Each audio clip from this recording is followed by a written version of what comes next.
Hello everyone, কি অবস্থা সবার? তো আজকের ভিডিওটা হচ্ছে happy new year card making. ভাই দেখতে দেখতে 2024 সালটাও শেষ আর 25 সালটাও স্টার্ট। আর এই ভিডিওটা আমি কয়েকদিন আগেই দেখছিলাম।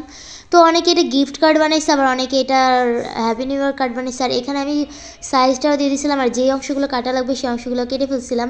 আর এদিকে দেখো আমার ভাই এসে আমার ডিস্টার্ব করতেছিল। এরপর কার্ডের যেই সাইডগুলো ভাঁজ করতে হবে ওই সাইডগুলো আমি এখানে ভালোভাবে দেখে দিচ্ছিলাম, কারণ হচ্ছে এই সাইডগুলো হচ্ছে ভাঁজ করতে হইতো। অ্যান্ড এরপর লাগবে আমার একটা টিস্যু পেপারের উপর আমি এখানে 2024 সালে তো অর্ধেক কেটে নেওয়ার পর আমি এখানে আবার এটাকে ডিভোশনদার টিস্যু পেপারের ভিতরে আবার রেখে দিতেছিলাম। তো 2024 সাল তো প্রায় শেষ, এবার তো 2025 সালে এসে পড়লো।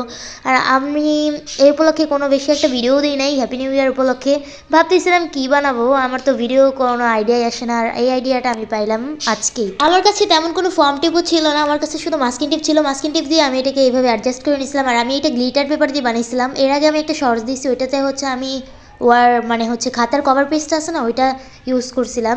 আর এখানে আমি একটা কার্ডের উপর হচ্ছে 2025 সাল রেখে দিব। আর এই শূন্যটারে আমি এমনভাবে গুলাইতেছিলাম, মনে হতেছিল এটারে আলু পরোটা যা আছে সব বানাই দিব।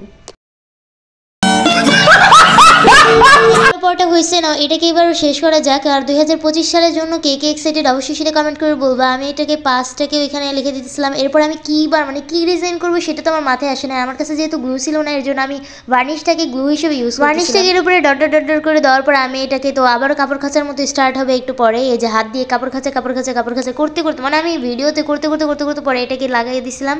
লাগাই দেওয়ার পরে দেখো এটাকে কিন্তু অনেক বেশি সুন্দর লাগতেছে। আমার কাছে এই কার্ডটাকে অনেক বেশি ভালো লাগছে। এরপরে আমাদেরকে এগুলো সাইডগুলো মানে এই দুই সাইডগুলো আমাদের ভাঁজ করে নিতে হবে। ভাঁজ করে নেওয়ার পরে এটাকে যাতে ভাঁজভাবেই করা যায়, মানে বক্স যেগুলো থাকে না ওগুলো দিয়ে ভাঁজ করে নিতে হবে। আর এরপর আমি এটাকে উপর আবার ফর্ম টিপ লাগাই দিয়েছিলাম। ফর্ম টিপ লাগানোর পরে এটা একটু অনেক বেশি সুন্দর লাগতেছিল। আর এখানে আমি ম্যাসের কাটে যে পিছের অংশটা থাকে না ওইটা আমি লাগাই দিয়েছিলাম। আর এখানে একটা ম্যাসের কাটি লিখে দিয়েছিলাম, আর একটা ইউজ মি একটা কার্ড লিখতেছিলাম এরকম। তো চলো এটাকে এবার ইউজ করা যাক। আমি জানি এটাকে অনেক বেশি সুন্দর লাগবে, কারণ এটা অফ ক্যামেরায় বলতে গেলে অনেক বেশি সুন্দর লাগে। ক্যামেরায় যতটা বেশি সুন্দর লাগতেছে না আমি এটা জানি। অনেকবার এটাকে ঘষা মাজা করতে আগুনটা প্রায় শেষ মিনিট ধরলো। আর এটাকে দেখো আর অনেক বেশি জোস লাগতেছে। নেক্সটে মনে হয় আমি কোনো ব্লগ ভিডিও দিব, তো সেটার জন্য তোমরা অপেক্ষা করো। আর আমি যেই ব্লগটা করছি ওই ব্লগটা সবগুলো খণ্ড খণ্ড আকারে বিভক্ত, তো তোমরা জানি না এই ব্লগটা কেমন হবে। তো আজকে ভিডিওটা ছিল এই পর্যন্তই, দেখাবে নেক্সট কোনো ব্লগে অথবা ভিডিওতে। তো সবাই ভালো থাকবে, সুস্থ থাকবে, আল্লাহ হাফিজ।